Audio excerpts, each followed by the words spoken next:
ang tan-aw ni Hesus sa mga tao pag-abot niya dinhi sa kalibutan mura og mga karnero nga way magbalantay. Kamo unsa ka mo karon or kita? Karnero na ta nga dunay magbalantay o parihara gyapon sa una nga karnero nga way magbalantay? Karon kita unsa mo? Karnero nga naay magbalantay o way magbalantay? Sige, atong testingag evaluate og naabagit tayo magbalantay. Unsa may kinaiya sa mga tao nga ginganlan ni Kristo nga murag karnero nga way magbalantay?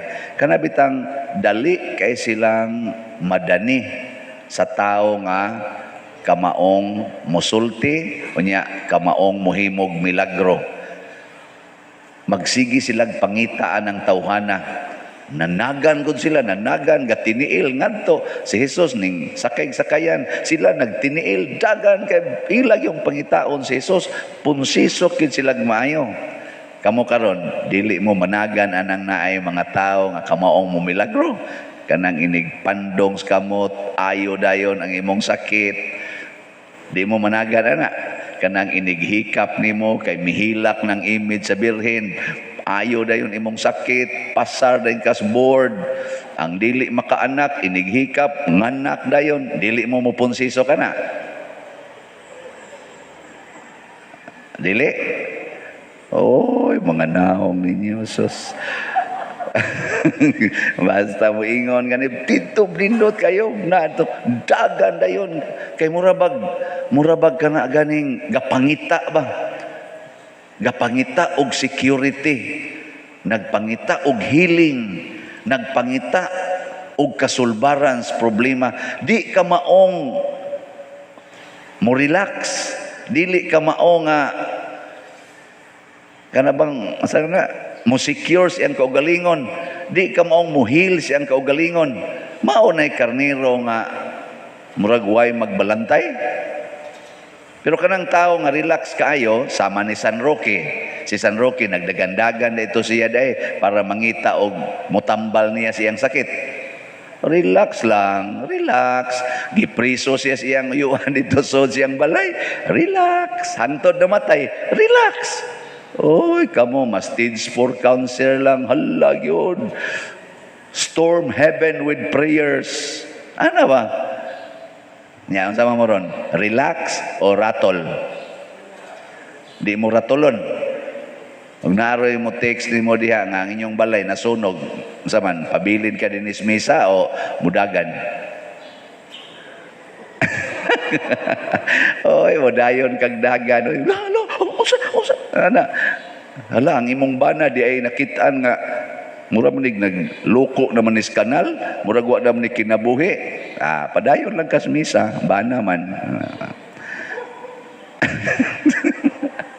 Pero imo ganing anak nga pinangga, ang imong anak nga pinangga gikulata sa silingan. Ala, dagan dayon, biyaan din diring misa. Di mo ana. Hoy, tubag. Ratol no. Oy, ratol kay ta. Ingnon lang ang pari nga, la, ang kulikta gikuha. Unsa sa kulikta? Ratol dayon. Kisa may nagkuha imong sa kristan, kulatahan na. Buang-buang na sa kristana. Anong giunay nagkawat ang kulikta? Mingon sa tun sa kristan, ikaw ka mangawat. Pulos na nga ratol ba? Pulos na nga ratol. Ay, kamo kuno mga asawa, ratol mo o dili maratol kung makamatikod mong naikabit inyong bana? Maratol, dili? Relax. Igor kami ngon, hala, nangabit na. Oy, porti tingali nimong laguta. Labaw na mong mga bana. Hinak ka maka-discovery mo nga ang inyo ding asawa na aday kabit. Nya kana ding inigkatog nimo magsige din sila istorya ato CR. Musig pakita ng ilang mga lawas. Sabayan. Di mo maratol mga bana. Oh, utrosan mo. Ako di jud ko maratol, madre mga bit bahala ka diha. Di jud ko maratol.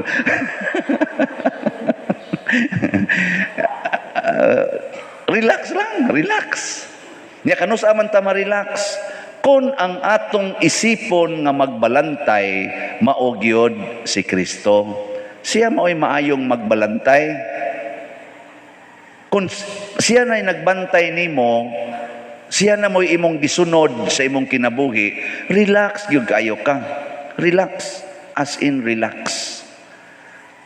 Muna diri sa atong unang pagbasa, ang Ginoo na suko sa mga magbalantay nga mga tao nga iyang gisugo kay nagpahimos naman sa ilang kaugalingon.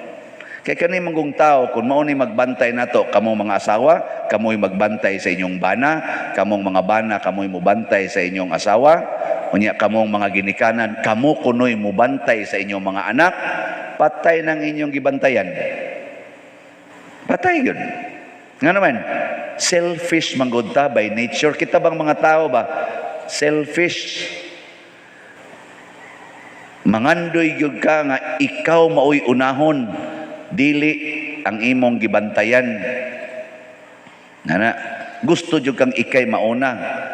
Nganuda jud kay kaayuhan nga makuha, selfish ta.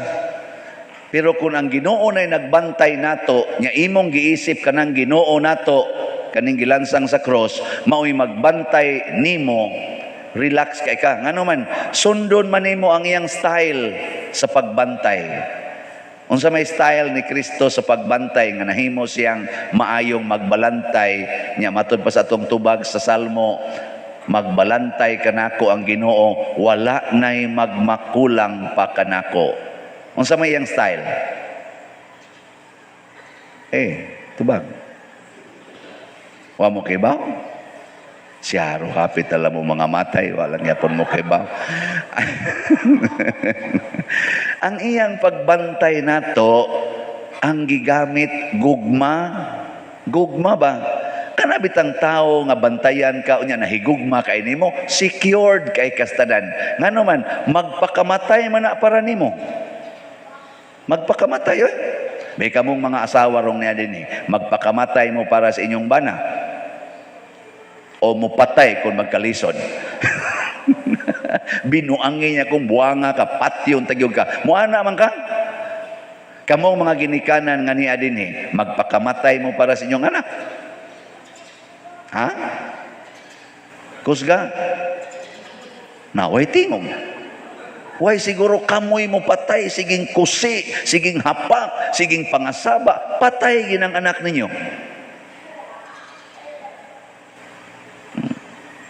Sa man? Sakto dili. O mo na. Gamita si Kristo. Si Kristo mo'y mubantay nimo, nya sunda ang iyang style. Pagka malinawon, relax kay ng inyong pamilya, relax kay ng inyong balay. Ana gid siya. Tigpila man na imong gibadli sa imong kilay. Kanang imong pagpariban ana imong buhok, tagpila na. Kanang gipaputi nimo sa imong naong, tagpila na. Ha? Sige, totalan ng tanan, di ba? Dako pa na ang atong kantidad. So ayaw lang sa pamadlis, ayaw sa paparlor nya. Kanang budget nimo ana, maoy ihatag diha. At least sa usa ka tuig nakahatag ka ana, at least ang imong naong na natural og usa ka buwan. Na natural ba? Kaysa kada buwan pulos na lang gina inusab ang imong naong. Hasta ng imong buhok inusab. At least ba natural ka? Usa lang ka buwan sa katuig. Kuha na naman. Kung babae ka, nya ka ng laki, pila man na ang red horse. Pila man ang beer. Pila man ang swertres. Pila budget ni mo ana. Sige. Hununga sana siya. Labi na jug adto ka beer house. Pila man ang hapyod. Mahal ang hapyod. Kasuway kong gausa.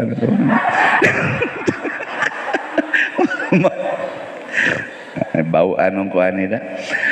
Kausara man sa to. Kausara testing lang ba? Magitay curiosity. Buangon sa kwatong panahon. Karon mas buang man. So mao na pasabot na ako, kung gusto kang mupalit-palit o di ka gusto, ayaw, relax ra kay ta. Kay gugma man, nganong pugson mantika nga I love you very much man. Di ba? Aka nang bana, mamugos din sa asawa. Umingong asawa, kapoy. Mamugos, dili. Og mamugos, buang mo na. Wa na mahigugma ni mo. Oh, nya ka ng asawa, mamugos din na. Kung mingon ang bana, kapoy. Ha? Mamugos, dili. Otrosan mo, mamugos sa basa mong buang. Sige, samok-samok. So, mao na. Di nga nung nahibaw ko ani kay daghan mo ko gi-counselan nga mga kuan ba pamilya. Ay alam mo kay bungot ka mo sige sa mong tutok na ko sa pader ba. Kibaw lagi na siya lagi.